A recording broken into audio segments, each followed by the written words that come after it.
ఈరోజు మార్నింగ్ నుంచి చాలా బిజీగా ఉన్నాము. ఫంక్షన్ జరుగుతుంది కదా, పొద్దున్నుంచి వీడియోలు తీయలేదు. ఇప్పుడు సాయంత్రం అయింది, 4:30 అలాగైతుంది. ఆ టైంలో మేము వీడియో తీసుకుంటున్నాం.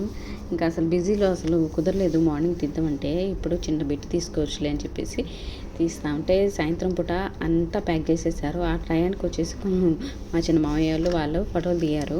ఇంకా ఆ టైంలోనే చిన్న వీడియో కూడా తీసుకున్నాను. నేను వచ్చేసి మార్నింగ్ మేము పాపకి అక్షంతలు గట్రా వేస్తున్నాము. కట్టుకున్న చీర కలర్ వేరు, ఇది వేరు వచ్చింది. ఎందుకంటే పైన డెకరేషన్ బట్టే ఉంటుంది అనుకుంటా ఫొటోస్ కూడా. అది మరి కెమెరాలో తీశారు, బాగా వచ్చిద్దో రాదో తెలియదు. కానీ పైన డెకరేషన్ వల్ల మొత్తం అసలు అదంతా రెడ్గా అనిపిస్తుంది ఫోటోలలో.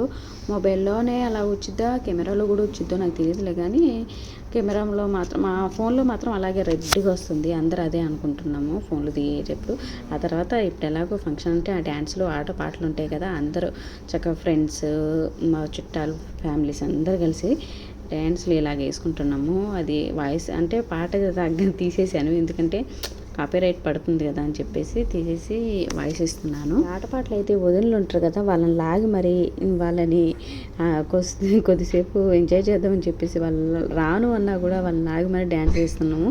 ఏదో పిచ్చి డ్యాన్స్, అంత డ్యాన్సర్స్ ఎవరు లేరులే అక్కడ. కానీ అసలు డీజే కనిపెట్టింది ఎవరోలే, కానీ ఆ మ్యూజిక్ మాత్రం అసలు మైండ్కి ఇదైపోతూ ఉంటుంది. అసలు డ్యాన్స్ రాని వాళ్ళు కూడా ఆ టయానికి వేసేస్తారు, అంత ఊపు వస్తూ ఉంటుంది. అసలు ఆ మ్యూజిక్ అసలు ఇంత బాగుంటుందో. రకరకాల పాటలతోటి ఆ విధంగా వేసుకున్నాము. మీల్స్కి వస్తే కానీ ఫుడ్ బాగుంది. అయితే ఏం చేశారంటే తప్పు పని, ఇది ఫుడ్ విషయంలో వేటలు వేశారు. వేటలు వేసినప్పుడు మనం ఊర్లో కాకుండా ఈ ఫామ్స్ ఉంటాయి కదా, ఫామ్లలో పెంచే వాటిలో అసలు టేస్ట్ అనిపించలేదు. మటన్ ఎందుకు మరి అలాగా కోయటం వల్లేమో ఫామ్స్లలో అది అంటే ఫారం కోడ్లా పెంచినట్టు పెంచుతున్నారు వేటపోతులు కూడా, అందుకోసం టేస్ట్ అనిపించలేదు.